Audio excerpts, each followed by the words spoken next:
Hello friend, स्वागत है dream job अड्डा एजुकेशनल यूट्यूब चैनल पे। आज के इस वीडियो में हम Madhya Pradesh forest guard, Madhya Pradesh jail प्रहरी के 29 मई 2023 के सारे शिफ्टों के अभी तक जितने भी क्वेश्चन मिले हैं उन सारे क्वेश्चंस का हम एनालिसिस कराएंगे। यदि आपको इसकी पीडीएफ चाहिए तो हमारे टेलीग्राम चैनल ड्रीम जॉब अड्डा पे जाके इसकी पीडीएफ को आप डाउनलोड कर सकते हैं। तो देखिए यहाँ पर टेलीग्राम चैनल का नाम लिखा हुआ है, तो इस पे जाके आप वहाँ पे इसके डाउनलोड की लिंक मिल जाएगी, तो वहाँ से आप उसको डाउनलोड कर सकते हैं। ठीक है, यदि आपको वीडियो पसंद आए तो चैनल को सब्सक्राइब कीजिएगा, वीडियो को लाइक और शेयर कीजिएगा। चलिए स्टार्ट करते हैं। अपना पहला क्वेश्चन देखिए कौन सा आया था। देखिए पहला क्वेश्चन आपका आया था कि सिंधी भाषा को किस संविधान संशोधन से जोड़ा गया है। ठीक है, तो ये सिंधी भाषा थी 21वां संविधान संशोधन था, 21वां संविधान संशोधन में 21वां संविधान संशोधन में जोड़ा गया था। ठीक है, आप लोग एक चीज तो पता होगी कि मूल संविधान में हमारी 14 भाषाएं थी। ठीक है, यहाँ पास आप लिख भी लीजिए, मूल संविधान में 14 भाषाएं थी। ठीक है, मूल संविधान जो था उसमें 14 भाषाएं थी। और जो ये भाषाओं का जिक्र कहाँ किया गया है, ये किया गया अनुसूची 8 में। ठीक है, अनुसूची 8 जो है इसमें भाषाओं का जिक्र किया गया है। ठीक है, भाषाओं का जिक्र किया गया है। तो यहाँ पास देखिए मूल संविधान में 14 भाषाएं थी। अब वर्तमान की बात की जाए, वर्तमान में आपकी ये 22 भाषाएं हो गई है। ठीक है, 21वां संविधान संशोधन में सिंधी भाषा जोड़ दी गई थी, तो 14 से 15 हो गई।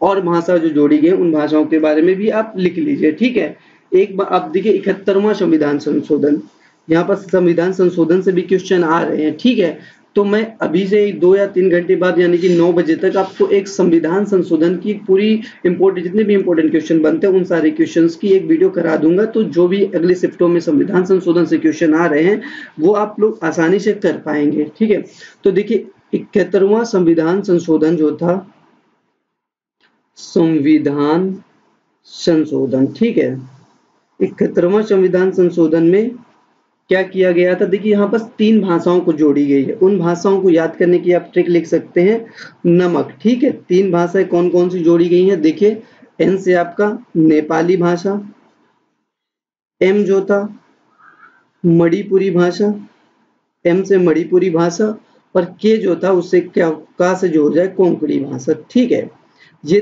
3 भाषाओं को जोड़ा गया है। कब जोड़ा गया, 71वां संविधान संशोधन। एक और संविधान संशोधन है उसके बारे में भी लिख लीजिए कि 92वां संविधान संशोधन, 92वां संविधान संशोधन। ठीक है, संविधान संशोधन, इसमें क्या किया गया था, देखिए इसमें 4 भाषाओं को जोड़ा गया है। कौन कौन सी भाषा लिख लीजिए, बोडो हो गई, डोंगरी हो गई, बोडो, डोंगरी, मैथिली और संथाली। ठीक है, सॉरी यहाँ पर मैथिली हो गया। इतनी भाषाओं को जोड़ा गया था। ठीक है, 21वां संविधान संशोधन याद रखिएगा, 71वां संविधान और 92वां संविधान संशोधन, इनमें भाषाओं को जोड़ा गया था। ठीक है, देखिए नेक्स्ट क्वेश्चन आपका है, कलर थोड़ा चेंज कर ले रहा हूँ। देखिए नेक्स्ट क्वेश्चन है कि गांधी जी की समाधि स्थल कहाँ है। तो देखिए गांधी जी की जो समाधि स्थल है, एक काम कीजिए, एक पेज आपके लिए इंसर्ट कर ले, यहाँ पर जगह नहीं है थोड़ा सा। तो देखिए गांधी जी के जो समाधि स्थल है, देखते हैं यहाँ पर,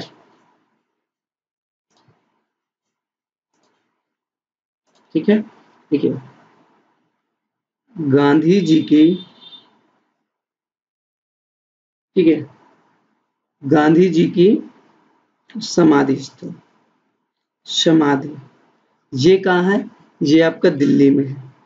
कहाँ है, दिल्ली में। और इनकी समाधि स्थल को क्या कहा जाता है, तो गांधी जी के जो समाधि स्थल है इनको कहा जाता है राजघाट, राजघाट कहा जाता है। ठीक है, कुछ और समाधि स्थल लिख लीजिए किन किन की है, उनको किन किन नामों से जाना जाता है, जैसे शांतिवन, शांति शांतिवन। ठीक है, ये किसकी समाधि स्थल है, ये जवाहरलाल नेहरू जी की है, जवाहरलाल नेहरू जी की समाधि स्थल है। ठीक है, जवाहरलाल नेहरू जी की समाधि स्थल को शांतिवन कहते हैं। ये शक्ति स्थल, ये शक्ति स्थल जो है, शक्ति स्थल जो है, ये इंदिरा गांधी जी की समाधि स्थल को, इंदिरा गांधी जी की समाधि स्थल को शक्ति स्थल कहते हैं। यही और लिख लीजिए, वीरभूमि, वीर भूमि, ठीक है। वीर भूमि जो है ये राजीव गांधी जी की समाधि स्थल है, राजीव गांधी जी, ठीक है, राजीव गांधी जी। यही एक विजय घाट है, विजय घाट, विजय घाट ये लाल बहादुर शास्त्री जी की है, लाल बहादुर शास्त्री जी की, बहादुर शास्त्री जी की है, विजय घाट है। और एक और लिख लीजिए अभय घाट, अभय घाट, अभय घाट जो है वो मोरारजी देसाई की है, मोरारजी देसाई जी की, देसाई की, ठीक है। इतनी समाधि स्थल आप याद करके रखिएगा, अपने दिमाग में रखिएगा।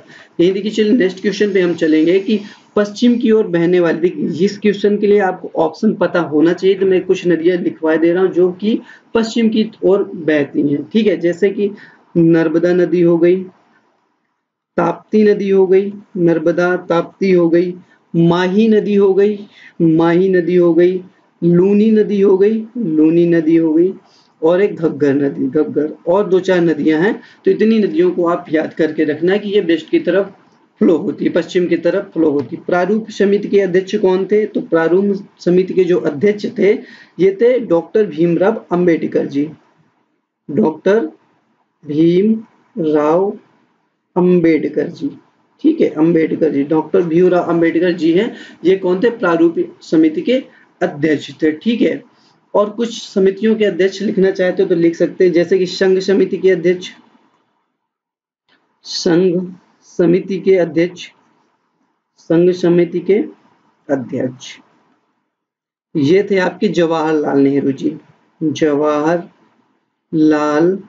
नेहरू जी। संघ समिति के जवाहरलाल नेहरू थे। प्रांतीय समिति के सरदार वल्लभ भाई पटेल जी थे, प्रांतीय समिति के अध्यक्ष, प्रांतीय समिति के जो अध्यक्ष थे ये थे आपके सरदार वल्लभ भाई पटेल जी, सरदार वल्लभ भाई पटेल जी, ठीक है।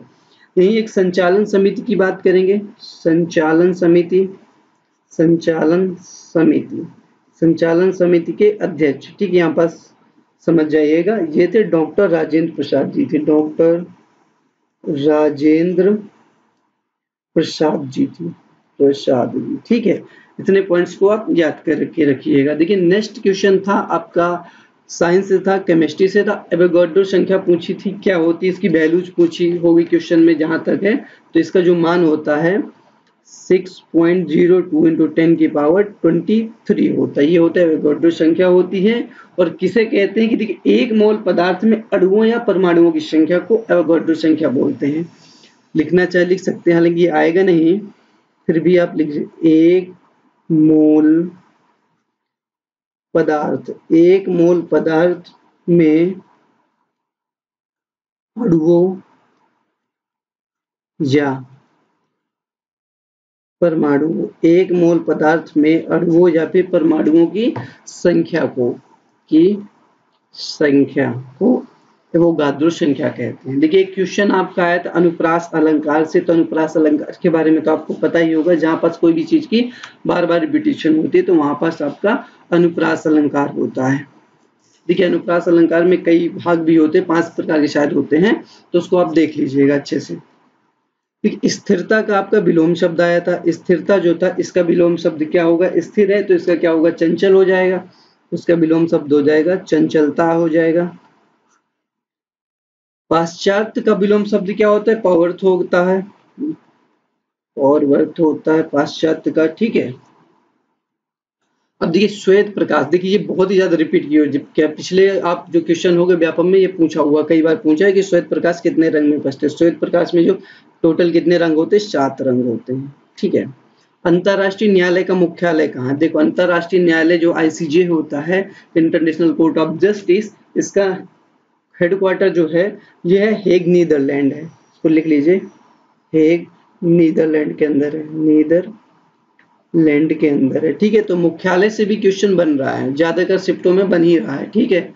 एक तो आपका संविधान संशोधन से, देखिए आज क्या बात करेंगे कि पॉलिटी से आपके 2 से 3 क्वेश्चन पर डे हर एक शिफ्ट में बनते, तो पॉलिटी आप देख के जाएंगे, इंपोर्टेंट चीजें आप देख सकते हैं, ठीक है। देखिए 2-4 और अगर न्यायालय देखना है कि उनका हेडक्वार्टर कहाँ है, तो देख सकते हैं जैसे दो चीजें ऐसी हैं कि अंतरराष्ट्रीय मुद्रा कोष, अंतरराष्ट्रीय मुद्रा कोष और वर्ल्ड बैंक, ठीक है, विश्व बैंक जिसे बोलते हैं, विश्व बैंक। इन दोनों का जो हेडक्वार्टर है और इन दोनों को जो बनाया गया था, इनको बनाया गया था 1945 में, और इन दोनों का हेडक्वार्टर ही एक ही जगह कहाँ है, वाशिंगटन डीसी है, वाशिंगटन डीसी, ठीक है। अगर आप लिखना चाहिए एक और लिख लीजिए, यूएनओ काफी ज्यादा पूछा जाता है, संयुक्त राष्ट्र संघ का हेडक्वार्टर पूछा जाता है, संयुक्त राष्ट्र संघ, ठीक है। संयुक्त राष्ट्र संघ का जो हेडक्वार्टर है ये आपका न्यूयॉर्क अमेरिका में, और बनाया कब गया था, ये 1945 में बना था। हेडक्वार्टर जो है न्यूयॉर्क अमेरिका में, अमेरिका में इसका हेडक्वार्टर है, ठीक है। तो ये इसका हेडक्वार्टर है न्यूयॉर्क अमेरिका में है। देखिए एक पॉइंट और लिख लीजिए आप कि जो अंतर्राष्ट्रीय श्रम संगठन है, श्रम संगठन है, इसका हेडक्वार्टर है, यहाँ पर जगह नहीं है, थोड़ा देखिए यहाँ पास लिख देते, अंतर्राष्ट्रीय श्रम संगठन, ठीक है। इसका हेडक्वार्टर है आपका जिनेवा में, इसका हेडक्वार्टर हो जाएगा जिनेवा। और इसकी जो स्थापना हुई थी, ये देखिए 1919 में हुई थी, इस पॉइंट को भी आप याद रखिएगा, इसकी स्थापना जो हुई थी वो हुई थी 1919 में हुई थी। तो इतने पॉइंटों को आप अच्छे से याद कर लीजिएगा, ठीक है। देखिए अब नेक्स्ट क्वेश्चन में चलेंगे, भोपाल विधान भवन का रूपांकन, ठीक है, रूपांकन है कि वास्तुकार, ठीक है, ये कौन थे, तो ये आपके थे चार्ल्स कोरिया थे, चार्ल्स कोरिया हो गया।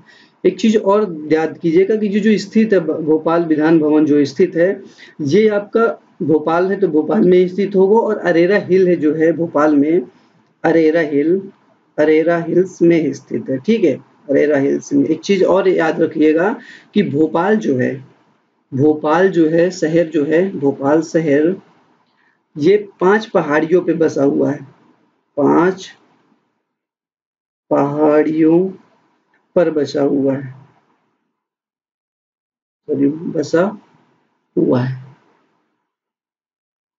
5 पहाड़ियों में भोपाल शहर जो है वो 5 पहाड़ियों पे बसा हुआ है, ठीक है। देखिए एक क्वेश्चन और आया था, देखिए अलग अलग शिफ्ट है तो आने के चांस के आया हुआ है। तो एक क्वेश्चन आया था यूएनओ का स्थापना कब हुई थी, ईयर पूछा था, तो ये था 1945 में ही।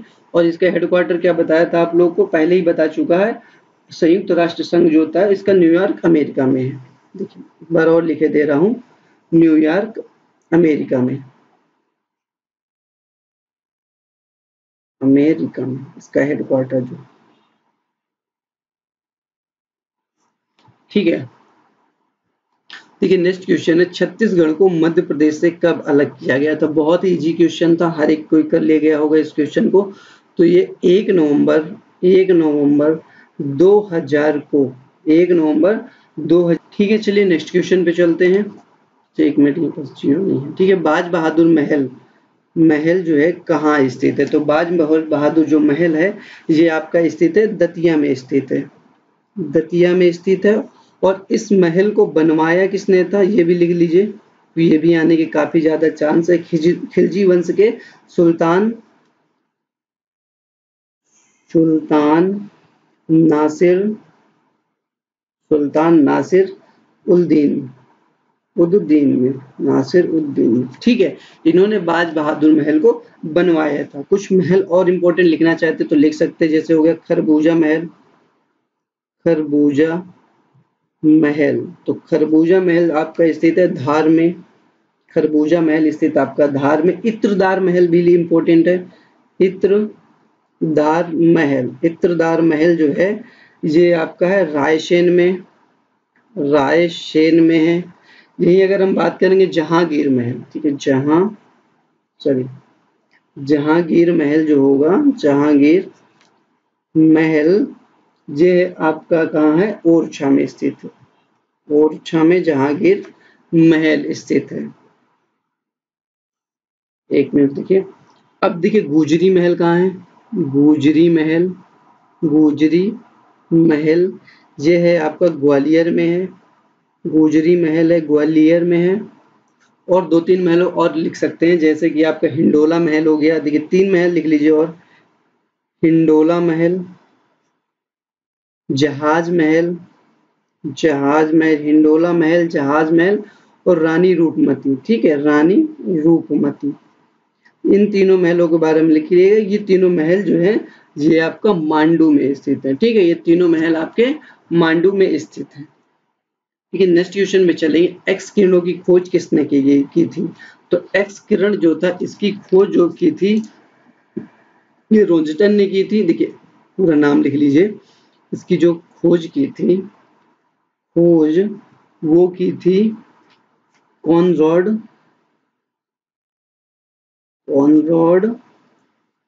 रंटजन ने। ठीक है, इसको ऐसे लिखते हैं तो इंग्लिश नाम है थोड़ा सा। ठीक है, और ये खोज कब की गई थी? 1895 में।